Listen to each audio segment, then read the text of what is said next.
What Really Happened with your host, Mike Revero. You're listening to the Republic Broadcasting Network, where you'll find out what the Fukushima's going on. Aloha America, welcome to our show today, and it is Wednesday, December 6, 2017, middle of the weekday, hump day, starting that long, slow glide down to Pauhana Friday. And boy, I got to tell you, what a horrible news day it is. We'll get into that in just a little tiny bit. And joining us for this hour is Phil Turney and Dave Gahary talking about their book, Erasing the Liberty, which it says right on the front, My Battle to Keep Alive the Memory of Israel's Attack on the USS Liberty. So, Phil and Dave, thank you for spending time with us today. Thank you, there? Mike. It's always a pleasure to be here. Thanks, Mike. Phil, obviously you're the author of this book, and why don't you tell us briefly what it's about, and more importantly, why you felt you needed to write this?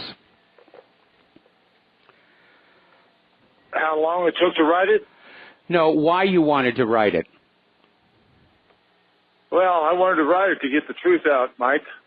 And without Dave, I couldn't have done it. He put himself, all in on this, and it was just, very extraordinary. What a book, what a book. And, we had a huge article in the New York Times last week, and I'm sure Dave can talk about that. Yeah, Dave, would you tell us about that? I know you had an article and also an ad. Yeah, it was just an ad. It was a full-page, full-color ad in the New York Times book review, the holiday book review section, which is the largest book review section of the year, 60 pages. It comes out every Sunday, this book review section. I don't buy the New York Times. I see some of the articles online. That's not why we took it out in the New York Times. We were approached by someone, a patriot, who read the book and was very moved by the book, and he wants to allocate some funds, an awful lot of funds, to promoting the book and the movie project, the film project, and the USS Liberty in general, because it's something that, as a lot of people feel the same way, it's something that really bothers him, and it's bothered him for a long time, and it bothers him that they're able to cover it up so deeply. So we, him and I and Phil, went over what we could do, and we settled on this particular ad that you see, Mike. And it's a powerful ad. It was on page 21 of the insert of the section, the book review section. And people from all over the world have been ordering the book. And we actually had an order today from one of the hosts at Fox News. Oh, that's a big one right there. Now, I've read the book, and it is very moving, and I'm about to hand my copy of it to somebody I think you both know, Jim Beardsley. Oh, yeah, Jim's a great guy. Of course. Yes, he is. We love Jim. He's actually out here in Hawaii visiting with us, and he was going to try and get back to the studio here so he could say hi to you, but I'm going to say hi to you on his behalf. Looking at what it costs to run an ad in the New York Times, your, I presume, anonymous supporter is being very generous. That's a lot of money to get that ad out there. The ad is, the cost of an ad is public information. Prior to any discounts that one can receive, I imagine if they would ask for them, which I asked, the ad would go for around, I think it was $33,000, whereas a full-page ad, full-page, full-color ad in the New York Times Daily, not the Sunday, is about $72,000. Well, it's obviously had the impact if you're getting all these orders. I'm glad people are buying this book. This is a book that people do need to read, and I'm sure most of our listeners are already very well aware of Israel's duplicity in attacking the USS Liberty and trying to blame Egypt for it. And then when that all failed, trying to claim it was all an innocent mistake, the weather was terrible, our pilots can't see, and there have been so much information that's come forward that totally undermines the official story. And then we hear about the bordering on treasonous behavior of President Lyndon Johnson, who literally said he would rather see that ship full of American sailors on the floor of the ocean than to embarrass our friend in Israel. So Donald Trump's caving into Israel again today by recognizing Jerusalem as their capital. He's continuing a long and proud tradition of American presidents of just bowing and scraping before Israel. So, Phil, you're the actual survivor, and would you like to share some of what you recall of that incident with our listeners? Yeah, thanks, Mike, and thanks again for having my dear friend Dave on, and myself, and of course, you're a strong supporter of the USS Liberty and a friend, and God bless you for that. Thanks for having us on. My pleasure. Thanks, Mike. I appreciate it. The attack was brutal. It lasted about as long as the attack on Pearl Harbor. 2/3 of the crew was either dead or wounded out of a crew of 294. There were over 208 Purple Hearts, many bronze, well, not many, about 20 bronze, 18 bronze stars, and maybe 10 silver stars, and the rest Purple Hearts and Navy Cross and stuff like that. So you could tell that, it was really, really bad. Over 850 cannon rocket holes, 5,000 over 5,000 armor-piercing bullets in our ship. Napalm dropped on our ship, which is a war crime against the Geneva Conventions, which didn't mean crap to Israel. And then we got a 40 by 40 foot hole in our starboard side by one of 3 torpedo boats that fired 5 torpedoes at us and continued to fire on us, continuously slaughtering innocent Americans, our firefighters and stretcher bearers, trying to murder us all. And of course, if we go to the bottom, you know who they're going to blame it on. They're going to blame it on an Arab state. And in this new book, Mike, and I call it new because it's the final edition. I mean, we can always add things to it, but this book is so complete and so detailed, thanks to Dave's tenacity and not giving up on the exact truth, is incredible. You got to read this new book. There's a lot of new stuff in it, and it's. I'll tell you, folks, go to USSLibertyMovie.com and find out how to get it, or go to erasingtheliberty.com, erasingtheliberty.com. Either of those one sites will get you to the book. But Mike, this attack was not only on just our ship. It was an attack on the United States Navy and America, all Americans. And you're right. Today will live in infamy as far as I'm concerned. It makes me want to puke to think that Donald Trump got on his knees to Benjamin Netanyahu and licked these boots and made Israel the capital. Now that's going to cause more problems than we ever wanted or needed in this country, like we don't have enough already. Absolutely on that one. Now, a couple of points I want to make. Along with all the other medals that were awarded to the crew of the Liberty, Captain McGonigal was awarded the Congressional Medal of Honor. And what was very interesting about that is it was the only Congressional Medal of Honor not awarded at the White House by the President personally. Instead, the ceremony was held at the Navy Yard where the public and press could be kept on out. And it was like they were trying to do the right thing by the crew, but they were trying to basically keep it hidden from the public.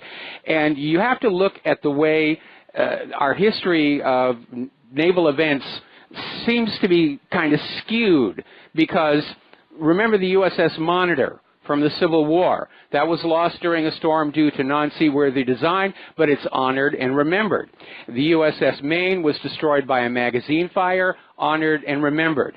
USS Arizona lost to Japanese attack, honored and remembered. And, of course, tomorrow's Pearl Harbor Day. The USS Indianapolis lost to a Japanese attack, crew eaten by sharks, honored and remembered. USS Thresher destroyed by a welding failure, honored and remembered. USS Scorpion destroyed by a faulty torpedo battery, honored and remembered. Then you have the USS Liberty, which successfully repelled a sneak attack by Israel, and she was scrapped and forgotten. Absolutely, Mike. And I might add, when Captain Magano got his award at the Navy Yard from a low-level admiral, on his citation, his Medal of Honor citation, it does not mention the attackers. It is nowhere to be found. It is like the ghost did it. Same thing on my Bronze Star with a V. It does not mention who attacked us. And that is just incredible. You know, I've petitioned the Navy, the State Department, CIA, the FBI, everybody that I could think of to have one word inserted into my citation, and that's Israel. And they all refuse, said it's not going to be changed. It will never be changed. There's only one medal that I know of from a person that got it, and he's deceased now.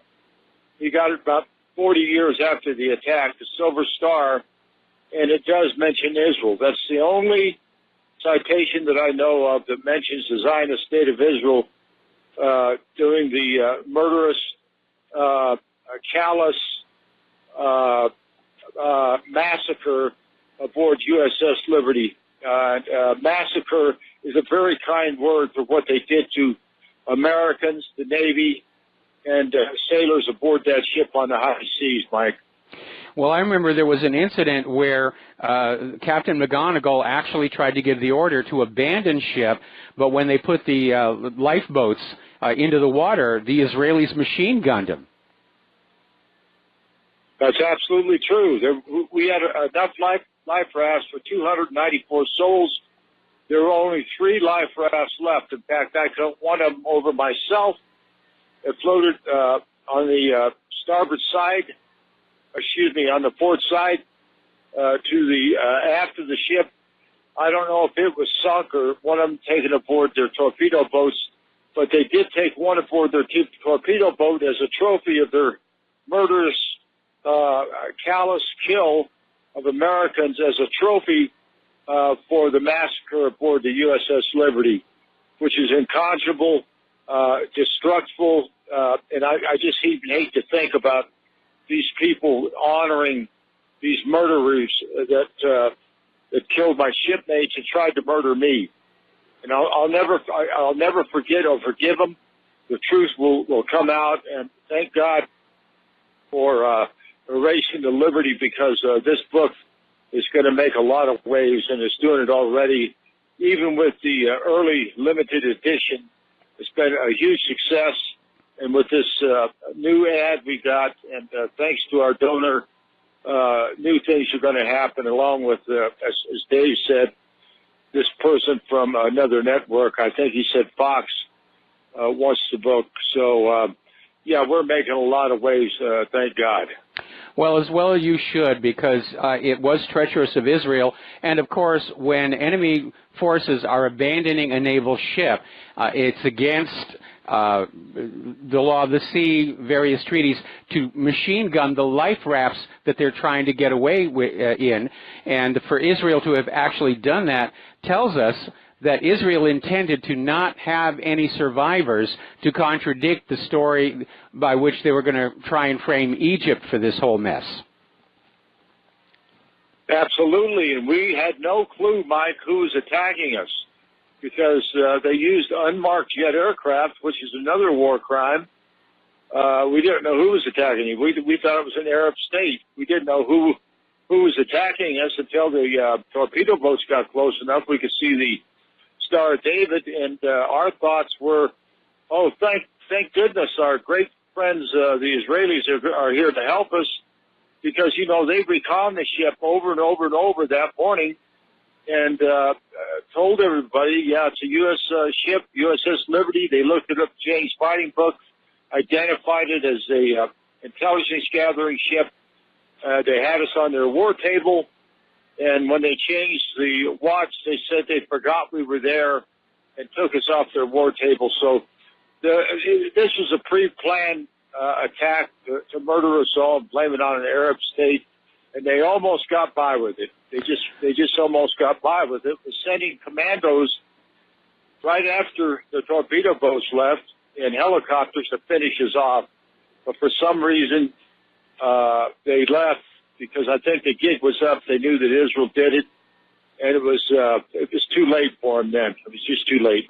Well, it looks to me like the plan originally was they were going to use the unmarked aircraft to sink the ship, but when they weren't able to, that's when they went ahead and sent the torpedo boats, and then when that failed is when they sent the commandos and the helicopters. But at that point, the jig was up. Word was getting on out that it was Israel attacking the USS Liberty, and that was due in part to a very heroic radio operator who managed to improvise a new antenna after Israel had shot away the communications gear on the bridge of the ship. Correct. That was Terry Haldevardier, the gentleman I was telling you about that got the Silver Star for his gallantry, hooking up a antenna that was not in service at the time, so it wasn't generating any heat or transmission, so they missed it. And the thing of it is, the terrible thing of it is our government recalling, McNamara recalling, and Johnson recalling the aircraft to come to our aid. And one of the fellows who was on the USS America just passed away, Mr. Sokol, and he has one of the helmets that one of the pilots threw on the deck. He was so irritated he couldn't come help us, and he's got that helmet, and that's going to be in Dave's possession shortly. So we've got a lot of memorabilia from that attack, and I also have a rocket hole that I cut out. It will someday end up in a museum. It was given to me on loan by Larry Thorne, but I think he wouldn't mind if it goes into a museum when we're all dead and gone. Hopefully we can get this story out, break Israel's back. I mean, literally break their back once American people find out the real truth about their supposed ally, Israel. They're nobody's ally. All they care about is Israel. Israel first, Israel always, and Israel only, period. That's just the way it is. And by the way, they got Marines in Israel on standby in case there's any disturbance. What the hell have we got Marines in Israel for when the IDF there is to protect their own country is beyond me. I just heard this last night. That does sound very strange. But getting on back to Israel's behavior, I think the timing of your book and hopefully the movie is very good because after the lie about Saddam's nuclear weapons fell apart, the American people are coming to understand that we are lied into various wars. We're tricked into various wars. And one of the tricks used, of course, is a false flag attack, which is exactly what Israel carried out against the USS Liberty. We actually have another survivor on the phone, Ron Kukal. Ron, are you there? Yeah, Ron was, yeah. Yeah, I just wanted to take a quick moment, if I might, to congratulate both Dave and Phil for the New York Times article. I'm looking at it right now. Kudos, congratulations, and thank you for being the patriotic Americans they are. Much appreciated, Ron. Thank you. Yeah, nice. I don't want to take up any more. Yeah, I don't want to take up any more time. I'll listen, but I'll get off here and listen on my computer. Anyway, I just wanted to put that 2 cents worth in. Thank you. All right, well, thank you very much for that. Now, we're going to have to take a break for a commercial here. When we come on back, I want to go in deeper to this idea that the carrier, America, launched rescue protection missions that were recalled by direct presidential order. We'll be right back. And aloha, America. Welcome back to the show. We're talking with Dave Gahary and Phil Turney about their book and potential movie project, Erasing the Liberty. It's about the long cover-up of Israel's deliberate attack on the USS Liberty, an attempt to sink the ship and frame Egypt for it to trick the United States into war on Israel's side. And it's not the first time Israel has done this. Israel has faked attacks on Americans and then pointed the finger of blame elsewhere to send the U.S. war machine off against Israel's enemies. So this was just part of a continuing, ongoing pattern. What is really probably very hard for Americans to deal with is the fact that after that radio man heroically got that antenna running and they were able to get out a message saying they were under attack by Israel, a nearby U.S. aircraft carrier, the America, launched a mission of a squadron of planes. I don't know how many planes were there, but they launched a series of planes to try and get over the USS Liberty and prevent any other Israeli forces from getting close. And Phil, I'll let you take the story from here. Okay, thanks, Mike. I will, and I will. There's just a little correction here. Actually, the first volley of jets came off the USS Saratoga. Captain Joseph Tully, a World War fighter pilot, ace fighter pilot, sent the first volley off. We called him for to hit the horizon. He sent another volley of aircraft off right after they landed their other planes, and they were recalled directly by Johnson. McNamara recalled the other ones. Now, I do know that America did launch aircraft. Dave might have a better idea than this because he's talked to a lot of different people on the America. But I knew they were doing missions and they had aircraft in the air. And it's been widely spread that we were within minutes of a nuclear war. Possibly with the Russians because these airplanes had nuclear weapons on them. Now, as I said before, Dave, you might want to ask Dave about this too because he's an expert on this.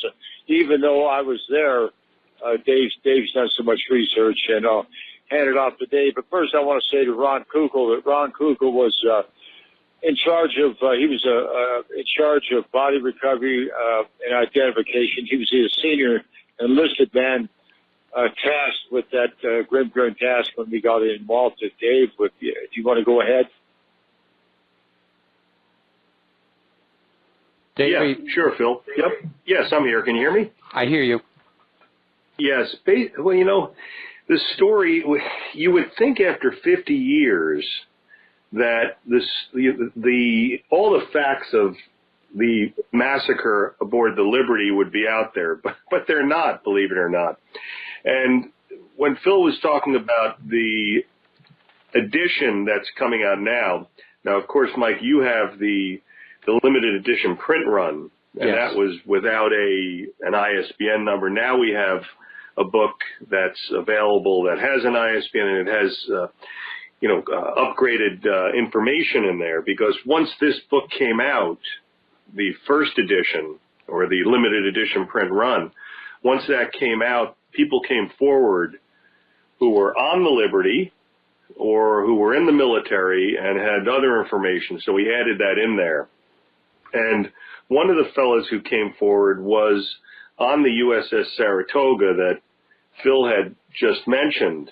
That was the first U.S. Navy ship that picked up the SOS from the Liberty.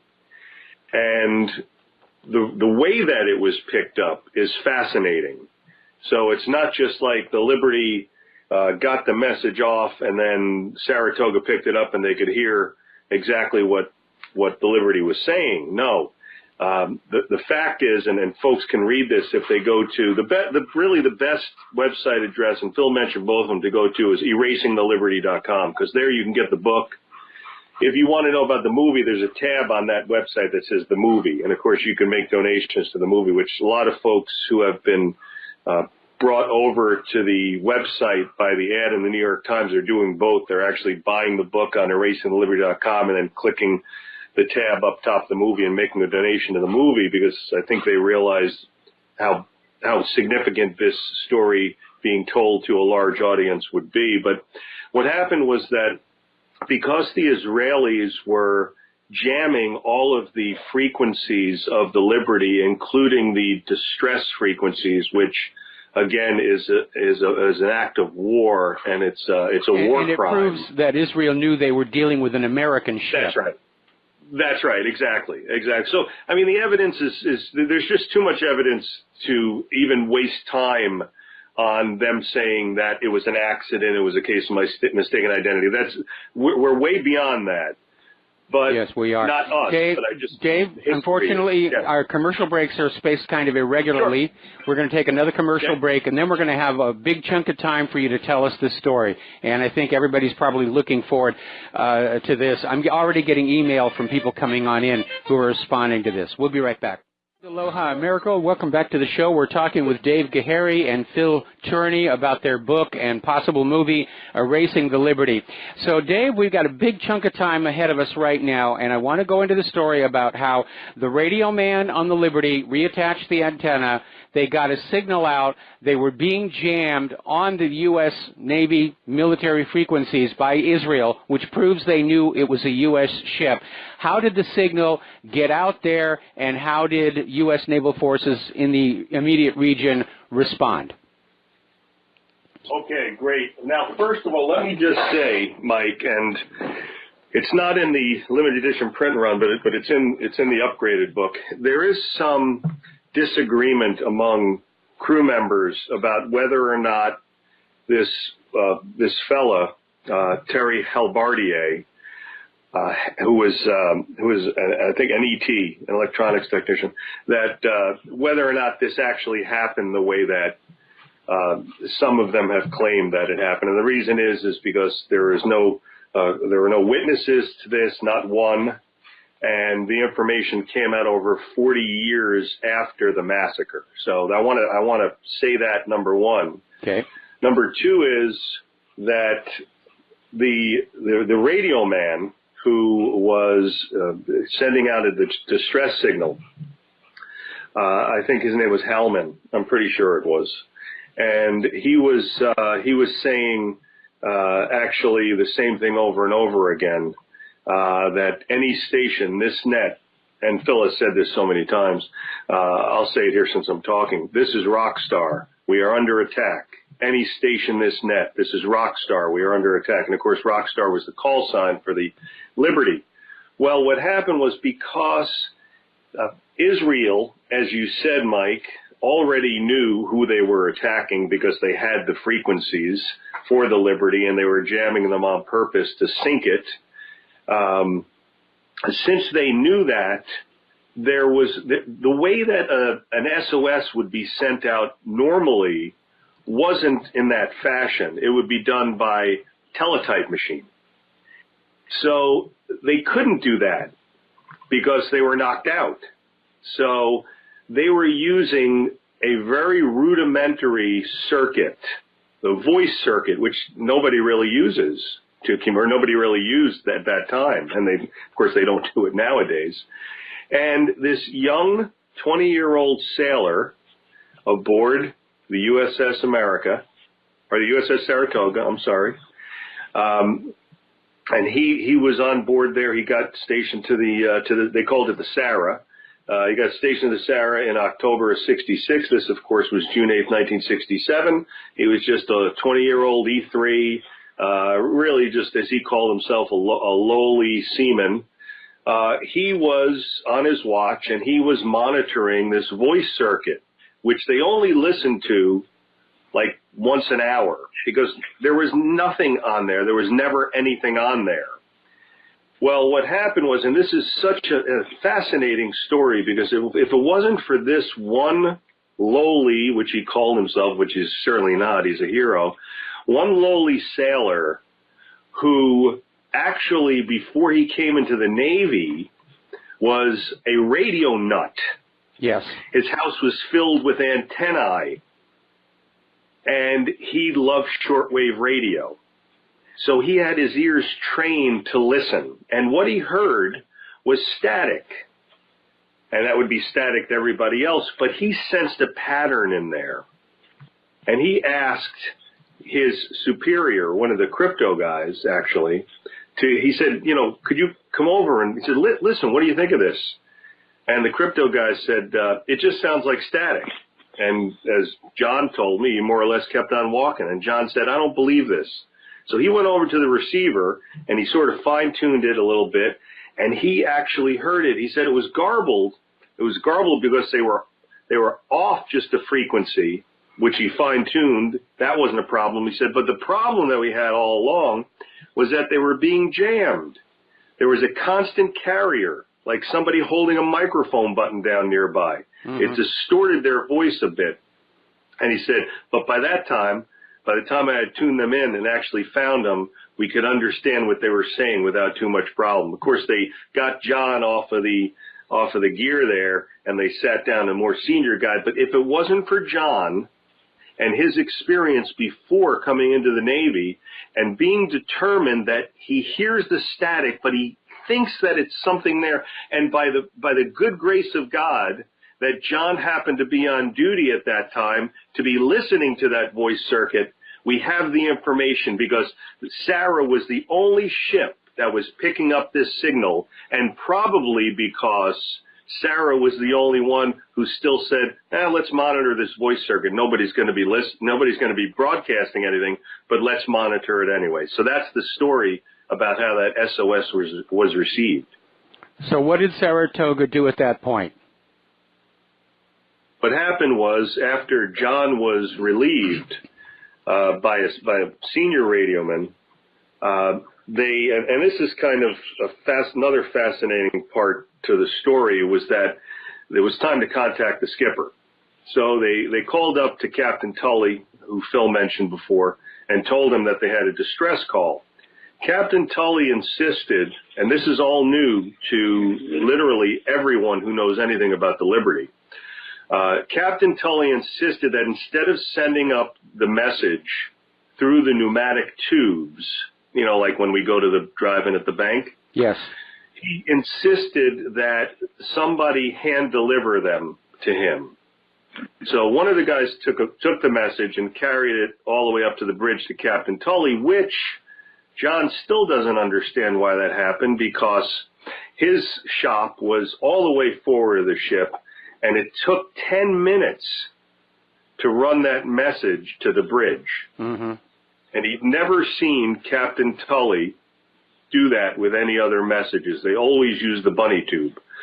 So that delayed the SOS to the captain, but as soon as the captain got the message, then they launched aircraft.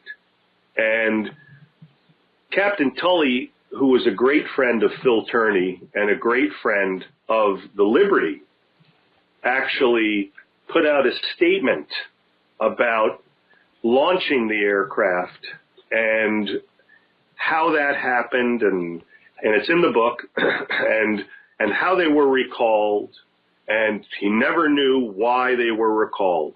All he knew is he got the distress call.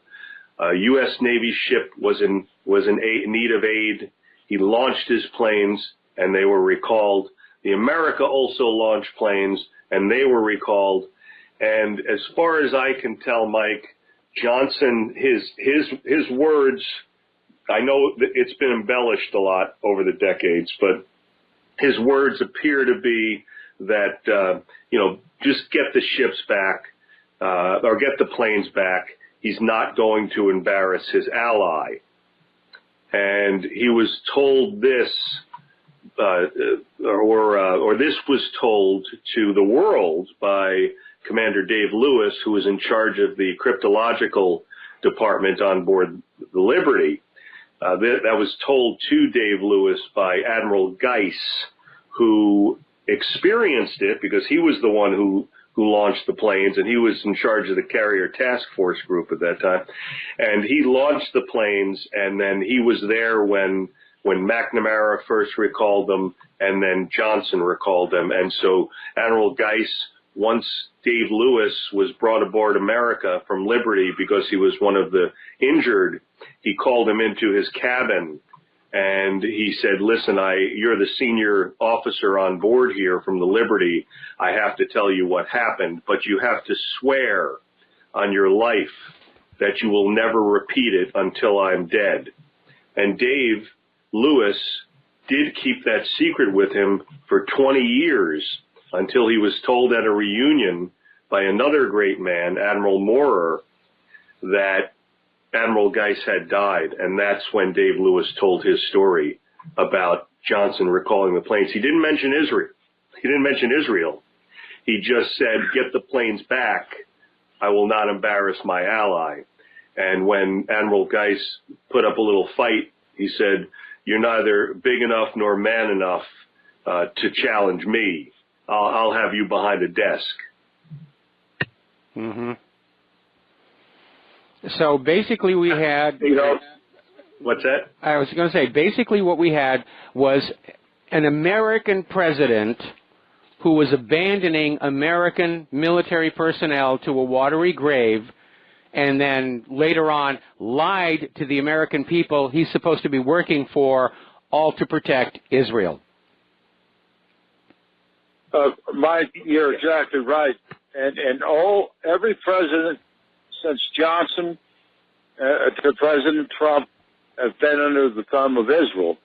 And all of them are the same. I mean, they will not come out with the truth, but hopefully this book will do it. But my question is, and always has been for 50 years, is this. How did Johnson know who was attacking us? His ally, the only ally he had in that area was Israel. So that's automatic. I mean, that's a gimme. How did he know who was attacking us when USS Liberty did not send that message out until the torpedo boats came close to us and we saw them firing their torpedoes? It's the only time we knew that it was Israel. So he knew long before we did who was attacking us. Now, if that isn't a setup job, there's nothing in the world is. We were set up to die and go to the bottom, and America would have been yelling for blood, and they would have gotten oceans of blood because of the Arabs. It doesn't matter what state it was at that time. Any Arab country would have been in deep, deep trouble with America, and that's how close we come to World War III, as I said. So we're just very, very lucky that the other message got out that it was the Israelis. The Israelis are doing the attacking, and if that would have never gotten out, they would have continued it, but we've been done for. There's no doubt about it, because when they sent the commandos to come aboard our ship, they were armed to the teeth.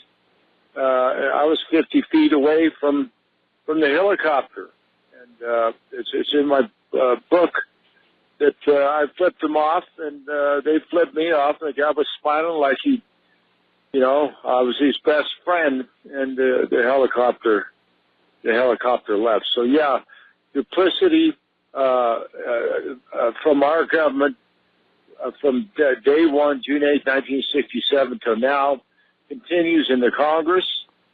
Every president, and they will not tell the truth about what Israel did, no matter what Admiral Moore said, no matter what Lord Boston has said, who was the head counsel of the Board of Inquiry, and he's the top judge advocate.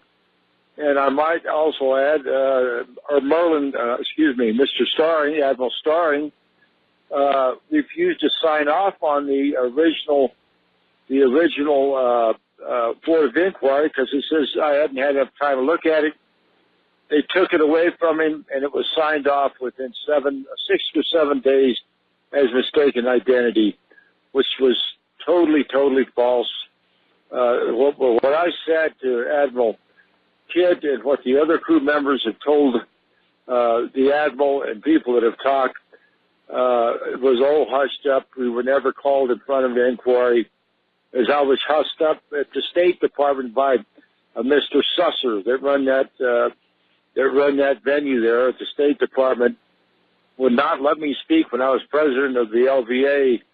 He shut off all questioning because I was going to nail these guys, and they wouldn't give me the chance. And so that's just how powerful Israel is in this country and in this world to get by with what they get by with. Now, I don't know what's going to happen with this new deal in Israel with the capital being in Jerusalem and everything else, but all it does is put American lives and Westerners' lives in great jeopardy, and I think it's a total waste and a total mistake to do.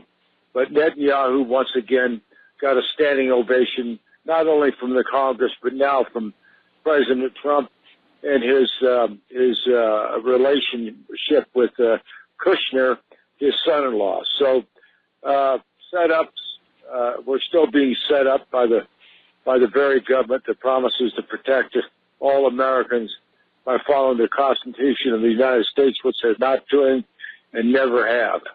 That's just the way I feel about it, Mike. Well, I agree with you wholeheartedly, and you need to remember it was that same President Lyndon Johnson who escalated the war in Vietnam based on a bogus sonar report that became the torpedoes in the Gulf of Tonkin. So these are how these things get done. Franklin Roosevelt willingly sacrificed the ships and the men here at Pearl Harbor to get the U.S. citizenry angry to go to war with Japan and, by extension, Nazi Germany. Now, we're almost out of time here. Real quick, Dave, I seem to recall someplace a report that there actually was a United States submarine in the immediate vicinity of the USS Liberty. It was submerged, but supposedly watching what was going on through the periscope. Have you got a confirmation or a denial of that? Yeah, Mike, that's the story. There were two subs, a fast attack, the Amberjack, and a ballistic, the Samuel L. Jackson. But there is nothing. There's nothing definitive about it. There's also people who believe that it was the a U.S. submarine that launched the torpedo that hit the Liberty, which of course wasn't the case. The Israelis launched 5 of them, and sadly one of them hit. And that was the only torpedo that Israel had ever launched from their boats throughout the entire time they had them that actually hit a target. It had to be the Liberty. But no, there's nothing definitive about a U.S. submarine. I just wanted to check. But at this point, it's very obvious that a very cruel joke has been played on the crew of the Liberty, on history, on the American people. Now, we're coming up on our last commercial break, and when we come on back, we're going to have about 4.5 minutes for you and Phil to say whatever you want to say to our listeners. So we'll be back after these few words. Aloha, America. Welcome back to our show, last segment of the program today, and we're wrapping up here with Dave Gahary and Phil Turney, who are the authors of Erasing the Liberty and a future movie deal for which I hope to be involved in the visual effects of. So we've got about 4 minutes left here. Dave, what do you want to share with our listeners? Mike, thanks. And yes, you will be a big part of it. We have, since we talked about this on your show the last time, we've had a bunch more people in the movie industry, in the film industry, approach us and wanting to get this story out and not wanting anything from it, not wanting any money, just like Phil and I don't want anything for it. We feel very positive that it's going to happen. A lot of positive things have happened lately, which is really nice because, especially with all the horrible news surrounding us. So I would just encourage folks to go to erasingtheliberty.com to get the book, or go to usslibertymovie.com to donate to the movie. This can only be done by all of us. We don't have money. We're not rich.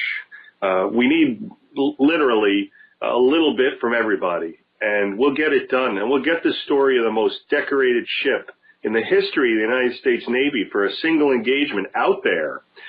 Hollywood has never, they've had plenty of opportunity to tell Americans about this history that is hidden and has been hidden for 50 years. It's a national disgrace, and we can only do it with your help. Mike, thanks so much. I'm going to pass it over to Phil. Merry Christmas to you and yours and to your audience.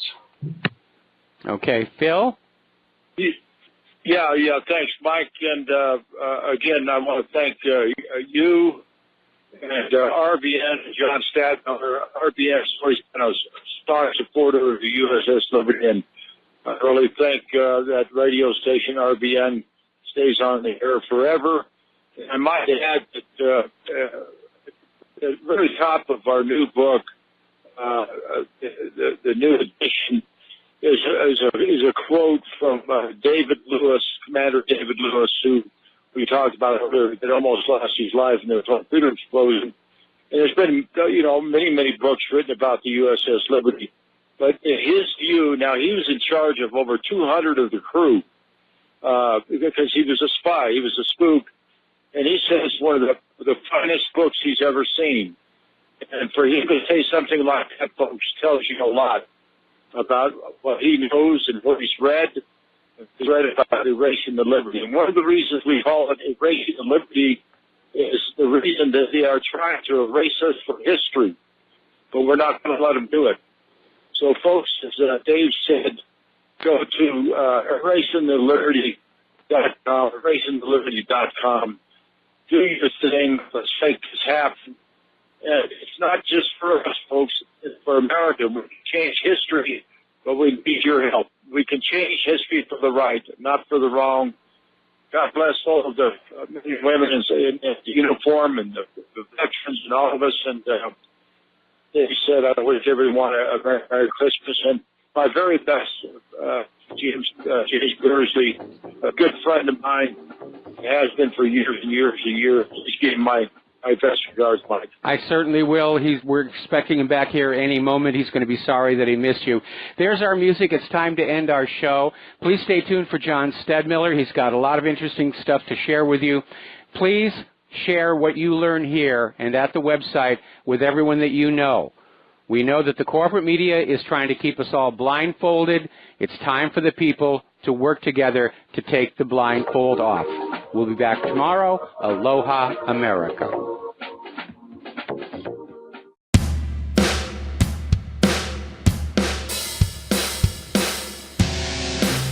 This is William, hopefully your favorite videographer from Two Hats Publishing. I hope you enjoyed this video. If you like it, please leave comments below or like, follow, or subscribe to us and get notices of all our videos. We love it, even when you call.